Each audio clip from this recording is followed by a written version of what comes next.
आज हम आपको एक ही बहुत ही रोमांचक कहानी सुनाने जा रहे हैं जिसको सुनकर आपको मज़ा आ जाएगा। यह कहानी है एक चोर की जो साधु का रूप धारण कर लेता है। बाद में वह किसी तरह पकड़ा जाता है। आइए सुनते हैं। एक शहर में पुलिस ने सभी चोरों की नाक में दम कर दिया था।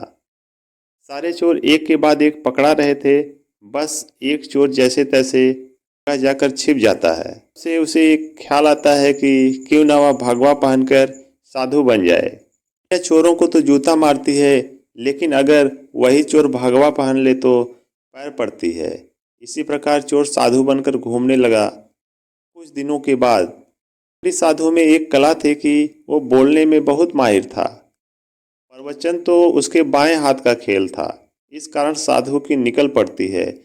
उसके बहुत से शिष्य बन जाते हैं। कई लोग उसके आगे पीछे घूमने लगते हैं। उसे मुफ्त में खाने को मिलने लगता है। बस उसे सांसारिक जीवन छूटने का दुख रहता है।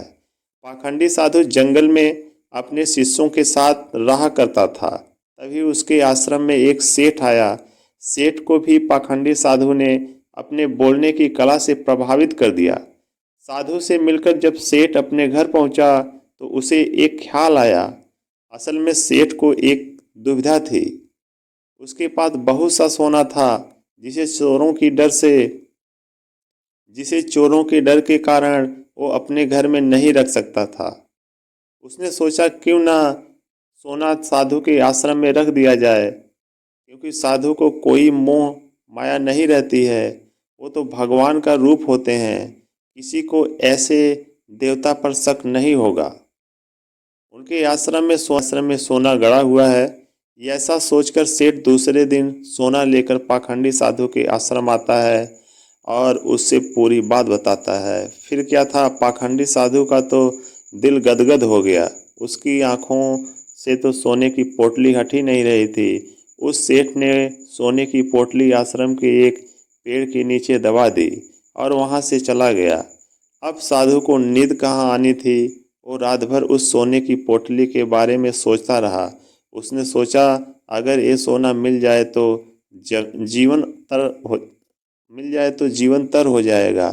सांसारिक सुख भी मिलेगा जो इस भगवा कपड़ों ने छीन लिया है। इस तरह साधु ने कई सपने देख डाले। दूसरी तरफ सेठ सोने को आश्रम में रख दिया, संतुष्ट होकर सो रहा था। दूसरी तरफ सेठ सोने को आश्रम में रखकर संतुष्ट होकर सो रहा था। कुछ समय बीतने पर साधु ने एक योजना बनाई। उसने सोचा कि वो सोने को लेकर चला जाएगा और सेठ को शक ना हो, इसलिए वो उनके घर जाने की बात कहेगा, ताकि सेठ को ये ना लगे कि साधु सोना लेकर भागा है। अगले दिन साधु सेठ के घर जाता है। सेठ के घर एक व्यापारी बैठा रहता है।